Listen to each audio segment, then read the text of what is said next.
Hi, this is Scott Garibay, and today we're going to talk about Dungeons & Dragons, and we're specifically going to talk about Dragonlance Shadow of the Dragon Queen, and we're going to talk about the Betrayal at High Hill, right? So this happens in Chapter 3 of Dragonlance Shadow of the Dragon Queen, and it is specifically talking about, so you have this situation where you have the betrayal on the house, the betrayal at High Hill, right? So this is in Chapter 3, which is When Home Burns. And that's a big deal, right? Like, so basically, the player characters are at Vogler, this quaint little fishing village in Solamnia. And we reach a point where we're like, hey, the Ispin Greenshield's funeral has been honored. Ispin Greenshield has been honored at his funeral. And the player characters are invited to reenact the Battle of High Hill, and that reenactment sparks off, and the Ironclad Regiment, which is a mercenary crew led by Captain Cudgel, who's a female dwarf, and so she's doing her job, to make sure that, she's doing her job to lead her Ironclad Regiment, and she has a half-ogre commander, Gregonis, who is aiding her in doing her job and leading the Ironclad Regiment. So the Ironclad Regiment is dealing with Vogler, and Ironclad Regiment is in Vogler specifically to train the Vogler militia how to defend themselves against dangers, right? And the Ironclad Regiment is coming in, and you see this mercenary crew acting in this very beneficial way and doing a good thing, right? And they're working with the Solamnic Knight, the human Solamnic Knight, Benthic, who is in Vogler and is assigned to Vogler, right? And also Darret, who is a knight in training working with Benthic. And so you have all this going on, and so the reenactment starts, and Gregonis, the half-ogre Ironclad Regiment commander, betrays Cudgel, Captain Cudgel, and has paid like 80% of all the mercenaries in the troop to kill Cudgel and brutally attack the quaint fishing village of Vogler, right? And to kill most of the members of the Vogler militia, literally the people they have been training, right?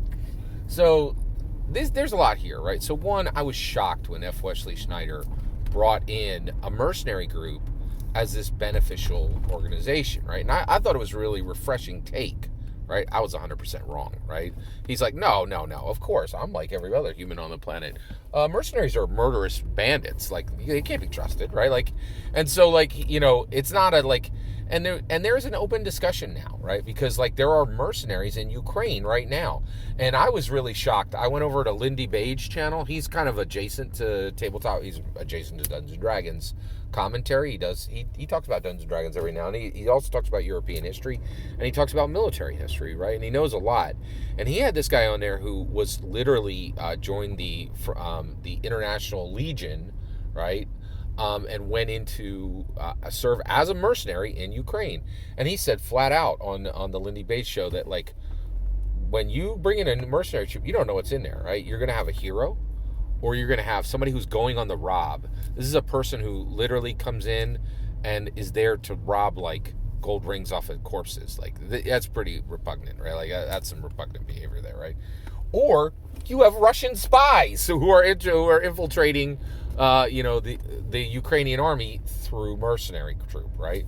Incredible, right? So Gregonis, this half-ogre leader that Captain Cudgel had previously, trusted with her life, right, on the battlefield, is now completely corrupting her Ironclad Regiment mercenary crew, and actually uses the Ironclad Regiment to kill the Vogler militia, to attempt to kill Captain Cudgel, to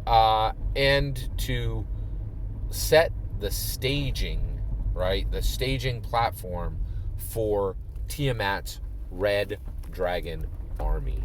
So this is a devastating chapter. Like, this is a devastating section within Chapter 3 of Dragonlance Shadow of the Dragon Queen, When Home Burns.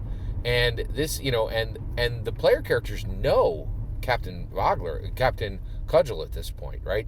Because she had adventured with Ispin Greenshield, right? And so this is just an absolutely devastating, really shocking turn of events. And I am just absolutely loving every page of Dragonlance Shadow of the Dragon Queen.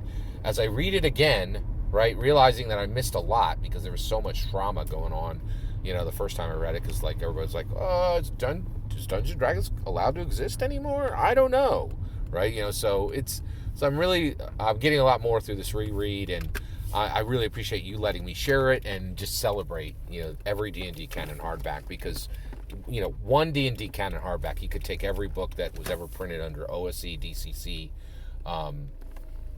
Worlds Beyond Number, Pathfinder. They're not worth 2 pages torn out of one single physical book of Dragonlance Shadow, of one D&D canon hardback. All that repugnant retro clone trash, we need to lift up what matters now, and that is the D&D canon hardback. Because if we don't, no one will. And trust and believe, there's a third group, there's going to be a fourth group, there's going to be a fifth group who try to tear Dungeons & Dragons to the studs and destroy it, and then pretend they didn't. It's coming. That's my humble opinion. I'm very eager to hear your humble opinion. When you get into the comments, please consider liking and subscribing, and have a wonderful, and send your traffic. Please consider liking and subscribing, have a wonderful millennium.